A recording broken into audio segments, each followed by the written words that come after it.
और सभी फ्रेंड और सभी स्टूडेंट्स कैसे हैं आप। मैं समझता हूँ आप घर पर स्वस्थ रूप से गंभीरता से पढ़ाई पर ध्यान दे रहे होंगे। आज के वीडियो में आप देख रहे हो कि वीडियो में लास्ट टर्न पर आपको साई के बारे में बताया था, साई क्या है। आज उसके बाद नेक्स्ट जो चीज़ पढ़ने जा रहे हैं वो क्वांटम मैकेनिक्स के बारे में जानना चाह रहे हैं, और जिसमें कि सबसे इम्पॉर्टेंट जो उसका फार्मूला है वो श्रोडिंगर इक्वेशन।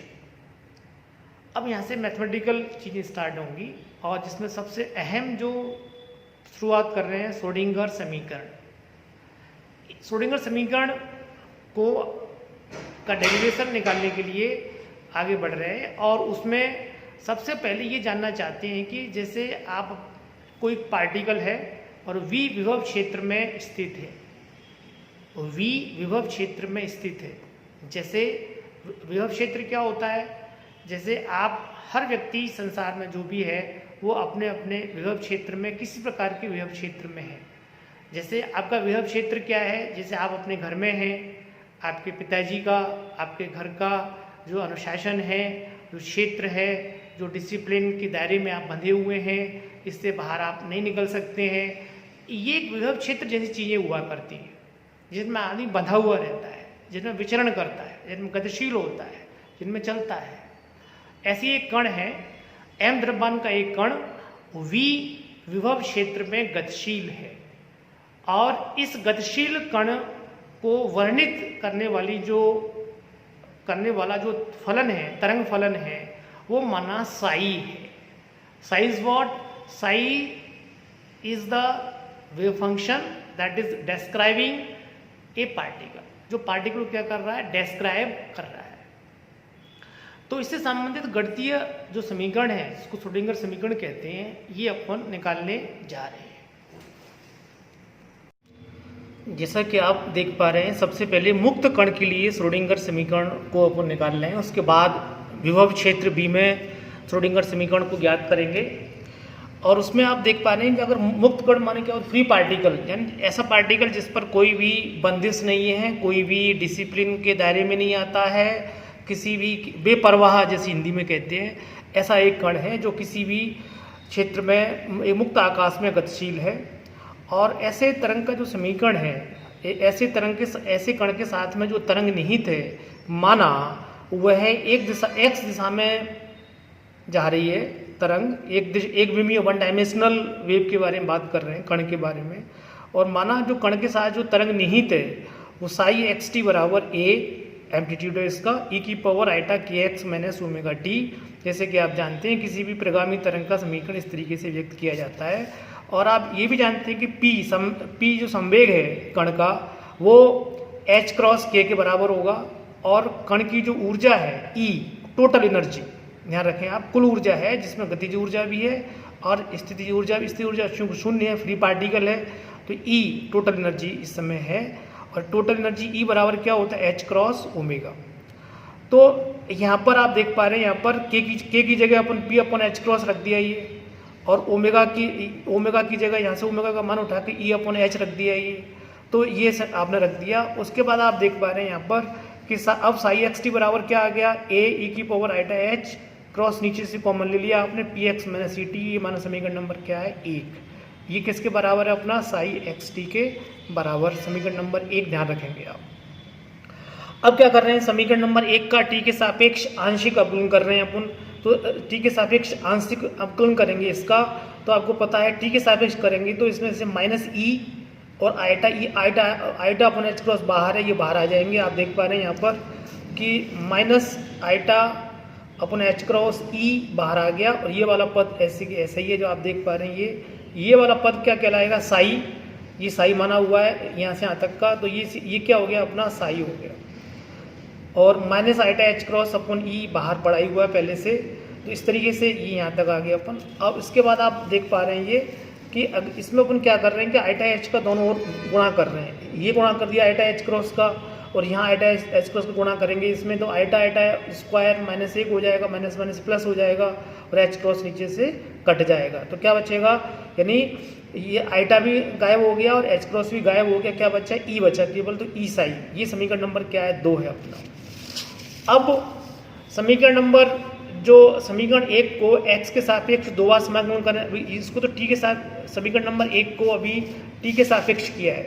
समीकरण नंबर 1 ये जो है इसको अपने किसके सापेक्ष समाकलन किया है, t के सापेक्ष। अब इसी समीकरण को अपन x के सापेक्ष 2 बार समाकलन करने जा रहे हैं।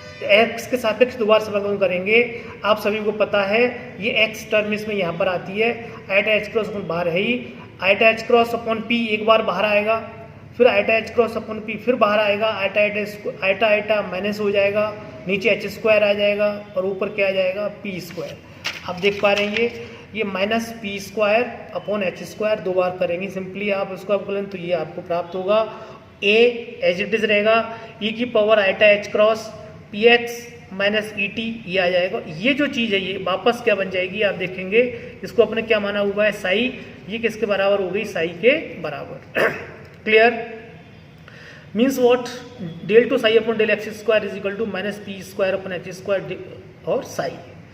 अब इसमें दोनों ओर आप देख पा रहे हैं 2m का 1/2m का यहाँ गुणा कर दिया, 1/2m का गुणा यहाँ कर दिया है, 2m एच क्रॉस हो गया, ये माइनस पी स्क्वायर ऊपर है ही है इस तरीके से।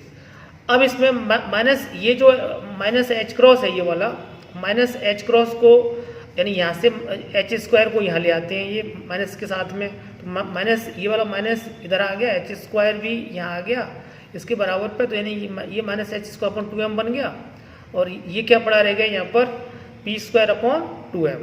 एच स्क्वायर कहाँ चला गया, यहाँ पर, माइनस कहाँ आ गया, यहाँ पर, तो ये समीकरण नंबर क्या हो गया। अब पी स्क्वायर अपॉन 2m को अपन क्या बोलते हैं, जैसे अभी मैंने बात कर ली, ये मुक्त कण है, मुक्त कण में E बराबर क्या है, के बराबर क्या होता है, K is what, K is the kinetic energy of the particle, it is what P square upon 2m plus V का मान कितना है, 0 है, तो total energy now it is written as E बराबर पी स्क्वायर अपॉन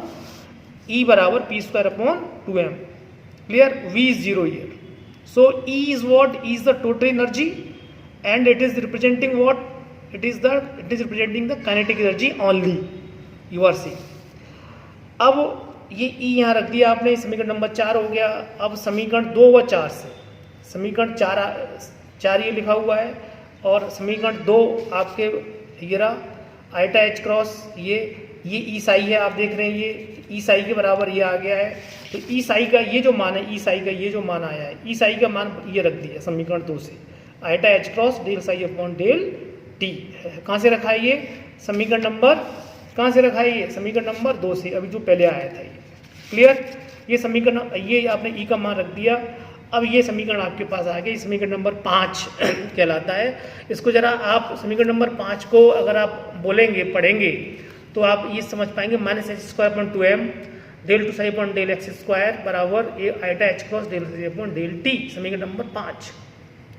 समीकरण 5 एक मुक्त कण फ्री पार्टिकल के लिए वन डायमेंशनल श्रोडिंगर समीकरण कहलाता है। आपके सामने पहली बार ये है, आप इसको ध्यान रखेंगे। अगर आप राइट साइड को पहले लिख लें तो थोड़ा ठीक रहता है लिखना, iota H cross del psi upon del T, ये वाली साइड यहाँ आ गई और ये वाली साइड कहाँ लिख दी अपने, यहाँ पर minus H square upon 2m del two psi upon del X square. इस समीकरण को आप क्या जानेंगे, ये है फ्री पार्टिकल के लिए श्रोडिंगर समीकरण है। श्रोडिंगर समीकरण क्वांटम मैकेनिक्स में लिखा गया है। आप इसमें ये चीज़ आप देख पा रहे हैं। अब आप जो चीज़ देख पा रहे हैं वो, अगर इसको जिस तो एक में भी चलो सरलता के लिए अपन गणना करते हैं, पहले तो इजीनेस के लिए एक वन डायमेंशनल लेते हैं। अगर इसको 3 डायमेंशनल गति मानेंगे तो साई पहले एक्स टी था, अब क्या आ जाएगा आर टी माइनस एच को, ये ऐसी कैसे रहेगा। और ये क्या था, del 2 upon del X square, del 2 upon del X square जो था, del 2 upon del X square, ये जो था del 2 upon del X square, ये एक में था। अगर द्विमीमी त्रिमीमी तीनों काउंट करेंगे तो क्या आएगा, plus del 2 upon del Y square भी आएगा, plus del 2 upon del Z square भी। इन जनरल सामान्य रूप से क्या आ जाएगा, डेल 2 साई आर टी। इस तरीके से ये जो समीकरण आएगा ये फ्री पार्टिकल के लिए 3D इक्वेशन है, यानी तीनों दिशाओं में अगर कणी गतिशील हो तो। अब यदि कोई, जैसे अपने शुरुआत में बात की थी, अपने भूमिका बनाई थी, यदि कण विभव क्षेत्र में गतिशील है तब सामान्यतः कोई जो पार्टिकल होता है ये विभव क्षेत्र में गतिशील होता है। जैसे इलेक्ट्रॉन है, नाभिक के चारों ओर नाभिक के साथ आकर्षण से बंधा हुआ है, उससे बाहर जाने में उसको दिक्कत होती है। इलेक्ट्रॉन नाभिक उसको अपनी ओर अट्रैक्ट कर रहा है, पृथ्वी सूर्य के चारों ओर चक्कर लगा रही है, उसी परिक्षेत्र में घूर्णन कर सकती है, उसके बाहर नहीं जा सकती। आप अपने घर में हैं, आप अपने घर में हैं, मैं अपने घर में हूँ, सब अपने अपने घर में क्या होता है, किसी भी बंधन से बंधे हुए होते हैं सदैव। तो हर सामान्यतः जिसकी आइडेंटिटी होती है तो वो हमेशा एक विभव क्षेत्र में ही रहता है और उसी की वैल्यू होती है। फ्री पार्टिकल की वैल्यू कम होती है। फ्री पार्टिकल माने जिस पर कोई बंदिश नहीं हो, यानी जैसे आप देखते हो कि बहुत से व्यक्तियों को देखते हो कि घर परिवार में ऐसे ही घूमते रहते हैं जिस पर कोई बंदिश नहीं है, माँ बाप की किसी की भी, तो ऐसे पार्टिकल्स को फ्री पार्टिकल कहते हैं। तो वही उसी चीज़ पर आ रहे हैं। यदि कण विभव क्षेत्र में गतिशील है तब कण की जो कुल ऊर्जा होगी वो क्या होगी, kinetic energy plus potential energy. Clear? ऐसे लिखेंगे तो के और you, use what, you is the potential energy. लेकिन सबसे महत्वपूर्ण जो बात मैं आपको जो अभी उजागर करने जा रहा हूँ इस समय, वो ये है कि क्वांटम मैकेनिक्स में पोटेंशियल एनर्जी यू को यू अक्षर से ना लिखकर किस अक्षर से लिखते हैं, सदैव वी से। वी को आप विभव नहीं मानेंगे, वी को क्या मानेंगे आप, यह ऊर्जा है, विभव नहीं है, क्या है, ऊर्जा है। कौन सी ऊर्जा है ये, स्थितिज ऊर्जा, पोटेंशियल एनर्जी। ये एक बहुत ही आपको हियर कट डिफरेंस दे रहा हूँ जो कि अमूमन लोगों के बोलने में, करने में, समझने में नहीं आता है। वो समझ नहीं पाते क्या है, यू है, वी है, विभव है, क्या है। तो आप भी आगे समझेंगे वी क्या है, वी विभव नहीं है, वी क्या है, वी स्थितिज ऊर्जा है, एनर्जी है। इसका मात्रा क्या है, जूल में है। क्लियर? ई बराबर के प्लस वी। सो ई बराबर आप जानते हैं के बराबर क्या होगा, P square upon 2m plus V के बराबर होगा। और P square upon 2m plus V E अब दोनों ओर क्या कर रहे हैं, साई का गुणा कर दिया, साई पे अप्लाई कर रहे हैं इसको, साई एक्स टी एक विमी ये अप्लाई किया, यहाँ भी गुणा कर दिया अपना साई एक्स टी, कोई दिक्कत नहीं है। ई का मान, ई का जो मान है, अगर ई को लिखना चाहेंगे तो ये जो मान है अभी थोड़ी देर पहले आया था, ई बराबर क्या आया था, आया H cross del psi upon del T X T. थोड़ी देर पहले ये जो चीज़ निकाली थी समीकरण नंबर 2 से, समीकरण नंबर 2 आपके सामने ये रहा, iota H cross del psi upon del T बराबर ई साई, और ई साई का मान वापस यहाँ पर ये रख दिया है। पी स्क्वायर, पी का मान भी अपने प्राप्त कर लिया था। पी का जो मान आया है, पी स्क्वायर का जो पी स्क्वायर अपॉन 2m का पूरे का जो मान है, जो आप देख पा रहे हैं समीकरण नंबर 1 में पहले आया था ये, पी स्क्वायर अपॉन 2m। समीकरण नंबर 3 देखें, P square upon 2m Sai बराबर ये पूरी, ये पी स्क्वायर अपॉन 2m का मान ये पूरा यहाँ पर रख दिया। ये जो देख रहे ये मान कहाँ पर आ गया है, ये रहा P square minus H square upon 2m del two psi कहाँ पर बाहर पड़ा हुआ है, plus V as it is है साई एक्स टी। यानी पी स्क्वायर अपॉन 2m का मान आपने समीकरण नंबर 3 से रख दिया है, और ई साई का जो मान है वो समीकरण नंबर आपने 4 से रख दिया है। तो ये समीकरण आपके सामने है। क्लियर? ये जानने के बाद, ये करने के बाद अब अपन क्या कर रहे हैं यहाँ पर कि इस समीकरण को iota H cross del psi X T को थोड़ा एक्स टी के ऐसे लिख रहे हैं अपन इसको, और साई को अलग अलग, जो दाईं तरफ है उसमें साई जो ब्रैकेट के बाहर पड़ा हुआ है उसको अंदर क्या कर दिया, गुणा कर दिया। ये साई एक्स टी आ गया और ये साई एक्स टी आ गया। ये आप देख पा रहे हैं, ये आपका पूरा समीकरण है। ये पूरा आपका जो समीकरण है वो आप देख पा रहे हैं। अब 3D में इसी समीकरण को लिखोगे तो कैसे लिखोगे, आइटा एच यहाँ एक्स टी था, size function of x and T, ये साई किसका फलन हो जाएगा, आर टी का, और कोई अंतर नहीं आएगा। बराबर किस नीचे बराबर लगा हुआ है, एच स्क्वायर यहाँ भी है, यहाँ भी है, 2m यहाँ भी है, यहाँ भी है, माइनस यहाँ है, यहाँ भी है, डेल 2 यहाँ है, यहाँ भी है। ये डेल एक्स स्क्वायर है, यहाँ डेल आर स्क्वायर आएगा, जैसे आपको पता है 3D में लिखते हैं। ये एक्स टी का फंक्शन है साई, ये आर टी का फंक्शन हो जाएगा साई, ये जो आप देख पा रहे हैं। प्लस वी रहेगा, एक्स टी का फंक्शन है, ये आर टी का हो जाएगा। जहाँ साई एक्स टी है, ये क्या, ये साई एक्स टी है, ये क्या हो जाएगा, साई आर टी।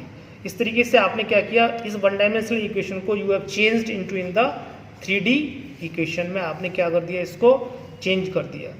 अब इसी चीज़ को आप जैसे अब R T size function of R T इसको हटा दें आप, आपको थोड़ा सा बड़ा सा अजीब सा लग रहा है, बड़ा सा लग रहा है, इन शॉर्ट में लिखें थोड़ा अच्छा लगेगा। Iota H cross del psi upon del T बराबर minus H square 2m del 2। इस ये जो चीज़ आप ये भी जानते हैं, थर्ड ईयर में आते आते इसको डेल 2 से भी क्या कर सकते हैं, व्यक्त कर सकते हैं इन शॉर्ट में, संकारक के पदों में। इसको डेल 2 लिख दिया आपने, ये साई आर टी को साई लिख दिया, प्लस वी आर टी को वी लिख दिया, साई आर टी को, यानी फंक्शन वाला जो छोटा ब्रैकेट है उसको हटा दिया। वो तब लिखते हैं जब फॉर्मल लिख रहे हो। इनफॉर्मल रूप से अपन काम कर रहे हैं इसको बहुतायत मात्रा में, तब अपन इस फॉर्म में, आप देख रहे हो इस फॉर्म में इसको लिखना ज़्यादा पसंद करते हैं। ये आपको थोड़ा छोटा भी लगेगा, देखने में भी थोड़ा समझ में भी आता है। अटैच cross del psi upon del T बराबर माइनस एच स्क्वायर। अब ये जो चीज़ है ये आप देख रहे हैं, ये वापस ई साई है, ये वाला पद समीकरण नंबर 2 से, ये वाला पद ऐसे लिख लिया, प्लस वी साई, यानी ये इससे ये वाला पद लिख दिया आपने वापस। जैसे ये तो आ ही गया श्रोडिंगर समीकरण, लेकिन थोड़ा सा इसको आपस में चेंज करने की प्रवृत्ति बहुत रहती है हर समय। जैसे ये क्या हो गया, ई साई, ये एज इट इज है, ये वी साई है, क्लियर। अब माइनस एच स्क्वायर अपना 2m को इस तरफ ले आए, ई साई को यहाँ ले आए, वी साई, इसमें कोई दिक्कत नहीं है। डेल टू साई को आपने क्या किया कि 2m को यहाँ, इसको 2m को इधर आ गया, एच का भाग लग गया एच स्क्वायर का माइनस के साथ में, ये आ गया। अब इसको आप देख पा रहे हैं कि डेल टू साई प्लस इसको इस तरफ ले आए, 2 अपना H square E minus V psi बराबर 0। ये सभी स्टूडेंट्स मैं आपको जो बताना चाह रहा हूँ, ये श्रोडिंगर समीकरण है, इसको आप याद रखेंगे, ये इस फॉर्म को याद रखेंगे। आपसे पूछता है कि श्रोडिंगर समीकरण क्या है, आपके पास ये वाली जो फॉर्म है इसको आप हमेशा याद रखेंगे, डेल टू साई प्लस 2 अपना H square E minus V psi बराबर 0। अगर आपको फॉर्मल लिखना है तो साई किसका फंक्शन हो जाएगा, ब्रैकेट में आ जाएगा, यहाँ पर आर टी का फलन है, साई किसका आर टी का फलन हो जाएगा, ये सब चीज़ है। अगर फ्री पार्टिकल के लिए इससे फ्री पार्टिकल बनाना है तो v इक्वल टू क्या हो जाएगा 0, ये सही रह जाएगा वापस वो क्यों वही। तो इस तरीके से ये जो इक्वेशन है ये श्रोडिंगर समीकरण कहलाती है। आप अन्य सब्जेक्ट में भी पढ़ते हो इसको, लेकिन ये फिजिक्स में पढ़ोगे तो आपको फिजिक्स वाली चीज़ को ही सबसे अहमियत देती हुए चलना है, क्योंकि फिजिक्स के इससे डायनेमिक्स जो होती है वो फिजिक्स से ही निकल के आती है। तो एक विमीय अगर जैसे बार बार इसको यूज़ करेंगे, एक विमीय, तो एक विमीय कैसे लिखोगे आप, डेल टू साई को del two del X square हो जाएगा, 2 H square E minus V psi बराबर क्या हो जाएगा 0। इस तरीके से ये जो एक विमीय ये क्या कहलाता है, एक विमीय श्रोडिंगर समीकरण कहलाता है, जो कि क्वांटम मैकेनिक्स का गणितीय रूप में सबसे बेहतरीन जो तरीका रहता है जानने करने का, वो ये रहता है। तो एक फॉर्म तो ये है जो कि आपकी जुबान पर हर समय ये चीज़ याद रहेगी, श्रोडिंगर समीकरण किसे कहते हैं, इसे कहते हैं। उससे पहले अगर आप जानोगे तो ये रूप भी वो के वही है, ये ई साई हो गया, ये वी साई है, ये संवेग वाला पी उसका 2m वाला पद है, यानी ये वाला भी उसके बीच वाला पद है, आप कहीं लिखो तो देखोगे आप। तो ये सब जो चीज़ें हैं ये सब ये वाला फॉर्म, ये वाली फॉर्म, ये सब एक ही फॉर्म है आपको, लेकिन इससे आप कभी भी किसी भी मोड पर चेंज एक दूसरे को कर सकते हो। तो ये श्रोडिंगर समीकरण के बारे में था, जो कि मोस्ट इंपॉर्टेंट प्रश्न है, जो कि एग्जामिनेशन में बार बार पूछा जाता रहता है। इससे आगे अपन और बताएंगे। Thank you very much.